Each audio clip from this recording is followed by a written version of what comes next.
Por sexta vez en menos de 2 años, el próximo 21 de noviembre, los chilenos van a las urnas, esta vez para elegir al sucesor del señor Piñera. Los comicios se desarrollarán en medio de una convención constituyente que devino tras los violentos disturbios ocurridos en el año 2019 y que desnudó una profunda crisis social y política.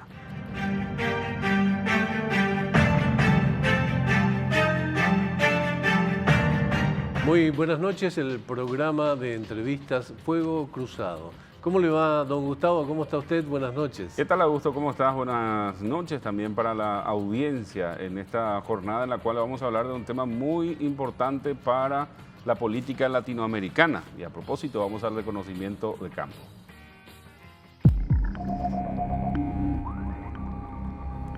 El escenario político y social en Chile cambió drásticamente aquel 18 de octubre de 2019, cuando una insurrección civil impulsó cambios profundos en el rumbo que debía tener el país. Esta necesidad de cambios para transformar a la sociedad chilena en más igualitaria concluyó con una asamblea constituyente que está en pleno desarrollo en el país trasandino.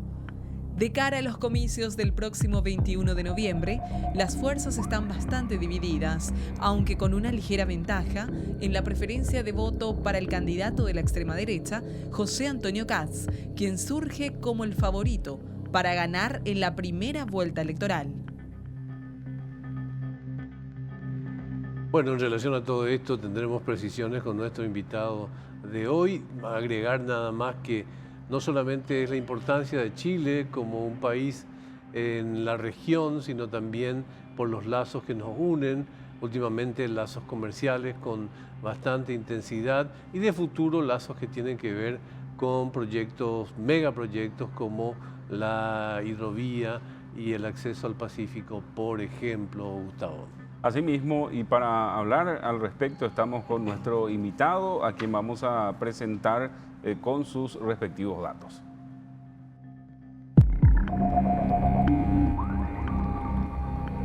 Eduardo Arriagada es un periodista y consultor chileno. Fue decano de la Facultad de Comunicaciones de la Pontificia Universidad Católica de Chile, columnista del Mundo, El Día, CNN, La Segunda y La Nación. Eduardo, buenas noches y gracias por estar con nosotros. Un placer, Augusto, de vuelta por aquí, qué gusto. Igualmente, bienvenido.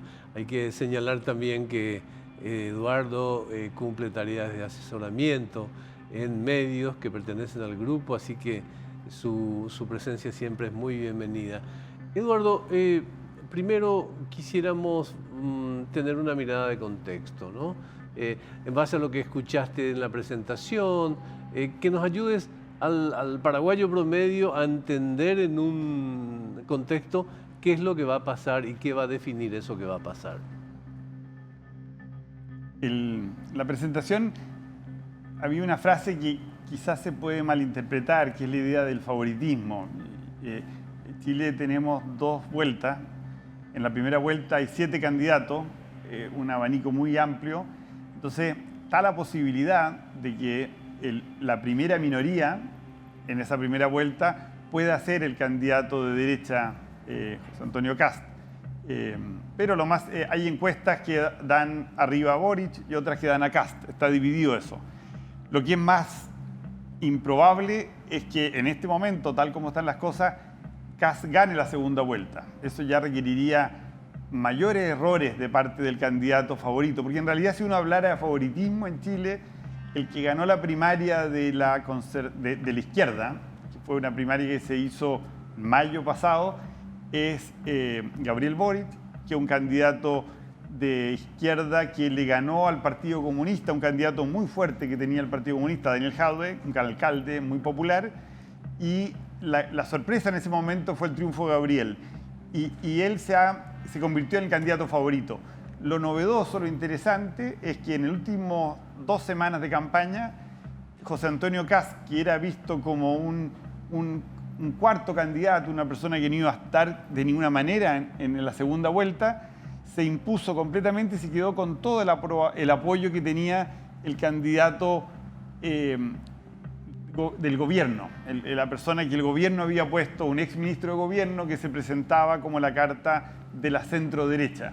Ese candidato, Sichel, casi desapareció prácticamente, quedó en el 5º lugar en alguna encuesta por la subida de José Antonio Kast, que es una sorpresa porque José Antonio representa un partido que no existía en Chile hasta ahora, el Partido Republicano, que es un partido que está a la derecha extrema, entre comillas, del arco. A la derecha de la derecha. A la derecha, sí, pues, en fondo, es lo que en otros países se habla como de populista conservador, es decir, radical. Es un candidato demócrata, pero es como equivalente a lo que sería en la izquierda el Partido Comunista. Claro.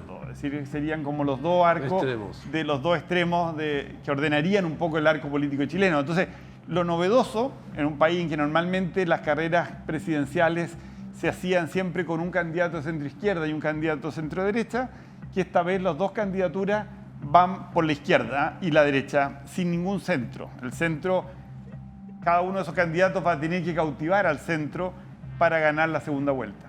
¿Y cuál es el contexto social en el cual se van a desarrollar estas elecciones, Eduardo, teniendo en cuenta lo que veíamos desde hace un par de años en todo ese movimiento ciudadano que se dio en Chile?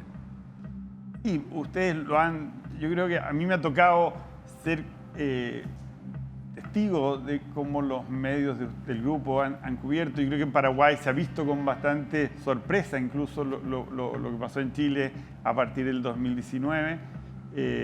La violencia se ha mantenido, la violencia, y eso es muy cansador. Yo creo que la razón de que esté yendo tan bien los resultados de José Antonio Kast tienen que ver con que la sociedad está muy cansada que se mantenga la violencia.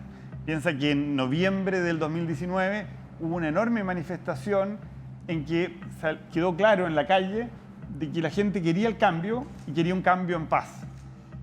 Empezó el proceso constituyente, se han reelegido todos los gobernadores, alcaldes, ahora se van a elegir todos los parlamentarios, se va a elegir de nuevo el presidente, los constituyentes, hay un proceso constitucional y se mantiene la violencia. Entonces hay una sensación de hastío muy fuerte de una parte importante de la población con la violencia, y eso ha desgastado la candidatura de izquierda, que tiene una mirada un poquito como que no le da la importancia que el resto del país le da al orden público. Claro. Ahora, es imposible pensar en el escenario que se tiene hoy, Eduardo, sin la ocurrencia de aquellos hechos en el 2019, supongo. O sea, si las elecciones tuvieran que haber sido sí o sí en este momento, como van a ser, sin aquel 2019 el panorama habría sido totalmente distinto. Hay gente que dice que el proceso constituyente se origina en la violencia. Yo creo que en realidad el proceso constituyente venía de antes. De hecho, Michelle Bachelet había empezado una asamblea constituyente, era un proceso que estaba interrumpido por la decisión de la derecha que había ganado la elección. Entonces, hubo un momento que Chile decidió poner en stand-by el proceso constituyente y ese proceso volvió a reactivarse. Pero si miramos la violencia, hace poco un articulista decía, la violencia fue más bien destituyente, porque la vocación del grupo violento era sacar a Sebastián Piñera del gobierno. Y la violencia que se mantiene tiene que ver con eso. Hay como una desesperación de un sector de la sociedad minoritario, como siempre son los sectores más violentos, que está todavía en la calle todos los viernes demandando como que saliera Piñera. Por otro lado, yo creo que se ha sentado un proceso mucho más valioso y más rico de lo que se pensaba. Yo creo que la experiencia, a pesar de que han habido pasos para adelante y pasos para atrás, el proceso constituyente ha funcionado muy bien. Se logró ordenar todos. Ellos tuvieron que darse su propia organización en los primeros meses, cumplieron todos sus plazos y van a empezar ahora en diciembre y enero a discutir los grandes temas constitucionales. Entonces, yo creo que tenemos al lado un proceso constituyente que no ha sido una cosa maravillosa, pero que nos tiene optimistas a los chilenos. Y por otro lado, vienen elecciones con un arco muy amplio, candidatos muy diversos, y yo creo que es verdad, todo esto no se entiende sin lo que pasó en 2019, pero tampoco se entiende, por ejemplo, sin la pandemia. Claro. Y sin la crisis económica muy fuerte. Comentaba Gustavo cómo está Chile. Chile está muy condicionado también por el costo que ha significado la pandemia, especialmente el costo social y el costo, ¿cómo se puede llamar?, de las finanzas públicas, porque Chile era un país con muy poco endeudamiento y ahora ha pasado a ser un país con un endeudamiento alto porque le ha entregado muchísimos recursos a sus habitantes. Hoy día uno va a Santiago, Chile está creciendo a tasas increíbles porque el Estado le dio mucho dinero a la gente, le está dando $1.000 mensuales a más de 10 millones de personas, es decir, son montos muy grandes, pero por otro lado, el Estado ha permitido que la gente retire de sus ahorros previsionales muchísimo dinero. Ya han hecho 3 retiros muy grandes. Esa cantidad de dinero ha paliado la crisis y ha reactivado muy fuerte la economía. Claro. Esa situación no es sostenible en el tiempo, va a venir como una bajada y eso es lo que va a heredar el siguiente gobierno. Interesante en relación a lo que también puede ocurrir con el actual oficialismo, Eduardo. ¿Qué pasa? ¿Cómo queda, digamos, con estas situaciones tanto económicas, financieras que vos estabas señalando y una polarización que se da entre dos grupos, ¿no? Sí, la verdad que una de las gracias que tiene José Antonio Kast, y le ha dado mucha fuerza, es que él ha sido opositor a Piñera desde el día 1. Ha sido un opositor muy fuerte. Entonces, a pesar de ser un candidato que puede ser percibido, y que es un candidato de derecha dura, tiene la libertad y la coherencia de que ha sido siempre muy crítico de un gobierno fallido como el de Sebastián Piñera. Sebastián Piñera en este segundo periodo no funcionó. De hecho, yo creo que gobernó un año y después se le vino la noche con el tema social. Por otro lado, la parte buena de lo de Sebastián Piñera, lo que se va a salvar de su gobierno, es el enfrentamiento mediante vacunas del proceso de la pandemia. Claro. Esa es una cosa que ha sido, la cual yo creo que en general los chilenos nos sentimos orgullosos, no orgullosos del presidente, pero sí orgullosos de un sistema público de salud muy eficiente y de un presidente audaz y de un sistema científico que fue capaz de acompañar eso. Todo eso ha permitido que el gobierno no sea un absoluto desastre, pero ha sido un gobierno que ha fallado, especialmente en el tema del control del orden público, ha sido una falla tremenda y no ha cumplido las promesas de ser un gobierno reactivador. Hay que pensar que el gobierno de Bachelet fue un gobierno débil en lo económico, que fue la razón que se dio la alternancia. Es decir, Bachelet, que era una presidenta popular, no fue sucedida por un candidato de su sector, porque económicamente el gobierno fue muy mal evaluado, el gobierno de Michelle Bachelet. Está pasando lo mismo ahora. Sebastián Piñera también está siendo muy mal evaluado como gestión global, una gestión fallida. Es muy curioso porque si bien se puede, con una mirada simplista, encontrar a los candidatos en la izquierda y en la derecha, sin embargo, no es la misma izquierda ni es la misma derecha de siempre. En ese sentido, después te pregunto también la izquierda, pero en ese sentido, ¿quién es la izquierda? ¿Cuál es la izquierda de Kaps? O sea, ¿va más por ser una especie de heredero del pinochetismo? La derecha, la derecha. ¿O va más por ser una fórmula Vox, Trump, Bolsonaro? ¿Con quién se puede identificar más esa derecha? Yo lo conozco mucho a José Antonio porque es una persona que estudió en mi universidad, más o menos de mi edad. Conozco a su señora, es decir, lo he visto toda la vida. José Antonio es un representante tradicional de la derecha chilena. Es la derecha de toda la vida, es la derecha tradicional que tenemos nosotros. Es la UDI, pero es la UDI fundacional, no la UDI que se desarrolló y que había tenido en los últimos años al menos algunos actores mucho más sensibles al problema social, a los temas de justicia, a los temas de igualdad. José Antonio no está en eso. José Antonio es una persona muy conservadora en lo valórico, pero no se parece mucho, salvo...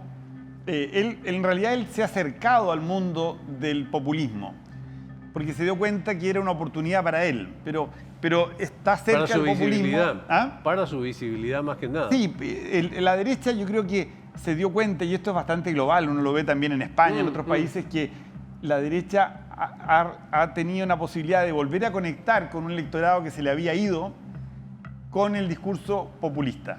Y José Antonio juega un poco con eso. En ese sentido es un poco análogo a lo que pasa, no son para nada equivalentes, pero así también en la candidatura de izquierda, Gabriel Boric es un candidato de izquierda, bastante más de izquierda que la tradicional de la izquierda chilena, pero no es el Partido Comunista, ¿no? Él tiene valores distintos en temas de, por ejemplo, la relación que tiene con Maduro, con Cuba, es completamente distinto. Es decir, en ese sentido tenemos casos parecidos, es decir, son personas rodeadas, acompañadas por...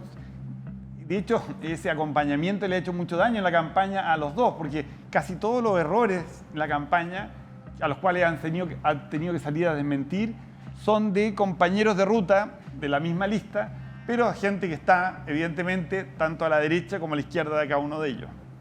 En medio de todo este debate, quisiera también consultar cómo ven ustedes las encuestas en Chile, ¿no? Si son creíbles, si tienen posibilidad de reflejar lo que se va a tener en las próximas elecciones, o qué es lo que opinás viendo todo eso, Eduardo. A mí el tema de las encuestas me fascina. Me inicié en el periodismo cubriendo las encuestas, es un tema que he trabajado mucho. Yo creo que no solo en Chile, yo pienso que hoy día no existe la calidad de encuestas que había hace 20 años, porque no se paga eso. Es muy caro hacer una encuesta presencial, es casi imposible. De hecho, en términos físicos, incluso la gente no lo dejan hacer, es decir, no los dejan entrar a los lugares. Entonces, la encuesta presencial hoy día no existe y lo que lo ha reemplazado son estos paneles, que son sistemas que yo creo que funcionan para grandes preguntas. Yo creo que en Chile, al menos en las presidenciales, las encuestas le han apuntado normalmente, por lo menos a las grandes magnitudes. Es decir, saber, por ejemplo, las encuestas decían que iba a ganar el apruebo, pero nunca pensaron en que iba a ser casi un 80%. Hablaban de un 60, 70%. Pero siempre tenía claridad que iba a ganar el apruebo. No hubo ninguna encuesta, salvo encuestas de muy mal nivel, que dijeron lo contrario. Hoy en día, por ejemplo, todas las encuestas están bastante alineadas en que hay dos candidatos escapados, Gabriel Boric y José Antonio Kast. Hay un par de encuestas han dicho que José Antonio arriba, pero margen más bien técnico, 2, 3 puntos. Otras encuestas todavía dicen que Gabriel Boric está arriba. Es decir, pero todas las encuestas dicen que la candidatura de la centroizquierda tradicional, que piensa que abarca desde el Partido Socialista a la Democracia Cristiana, toda la concertación, todo ese grupo tiene una candidata que está en torno al 8%, y toda la derecha del gobierno, es decir, los partidos UDI, Renovación Nacional, Evópoli, PRI, todo el gran arco de la centro-derecha, no llega al 6%, 7%, y eso lo muestran todas las encuestas. Entonces, claro, yo pienso que uno puede tener cierta tranquilidad en pensar que, dependiendo de lo que pase esta semana, porque la verdad que ha sido así, Sichel hace 2 semanas era el segundo, claro, y se derrumbó en 2 debates. Hubo 2 respuestas, 2 actuaciones en los debates que lo destruyeron. Entonces, queda un tercer debate que va a ser el próximo lunes, una semana antes de la votación. Entonces, todavía puede haber novedades. Los chilenos solo podemos ver encuestas, se prohíbe la difusión de encuestas a partir de este viernes. Ahora, yo tengo dos curiosidades, pero llegamos a una pausa ahora y a la vuelta te las planteo. Por ejemplo, quiero saber a quién van a votar los ausentes en esa representación, los del medio, los del centro.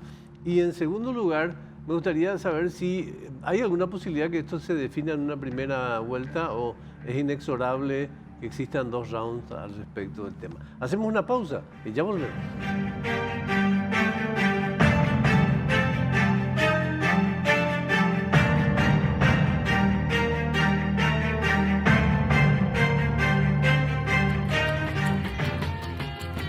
Estamos de vuelta hablando en esta noche a través de Fuego Cruzado acerca de las elecciones generales en Chile, Augusto. Claro, y en estos tiempos fundamentalmente en que las elecciones dejaron de ser previsibles como eran en el pasado, incluso la propia encuesta no dibuja lo que va a suceder, pasó en Inglaterra, pasó en Colombia, pasó en los Estados Unidos.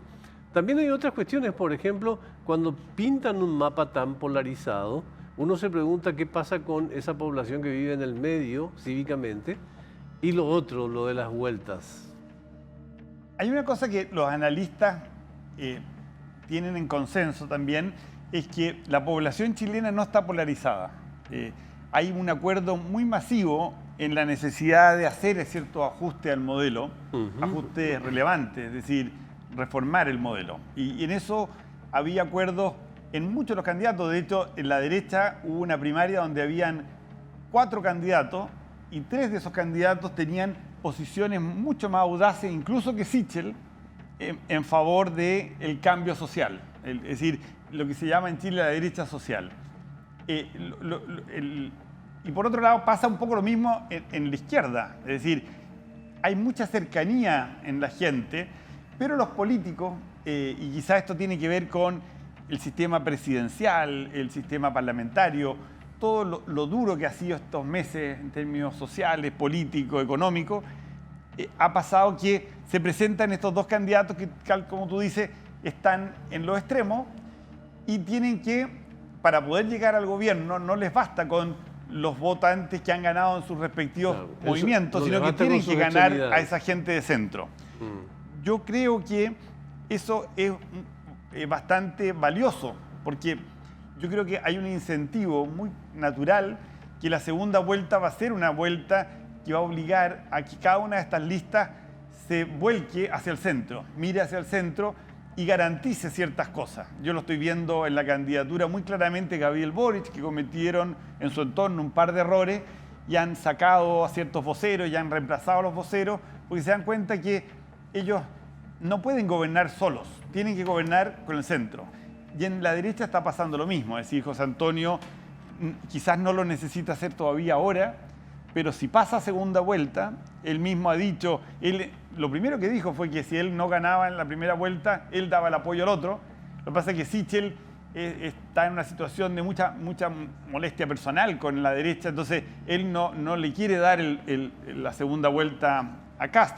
Pero en general, a mí me ha tocado conversar, y eso lo digo en off, con dirigentes muy importantes de la derecha y están todos alineados en que en la segunda vuelta se van a apoyar a José Antonio.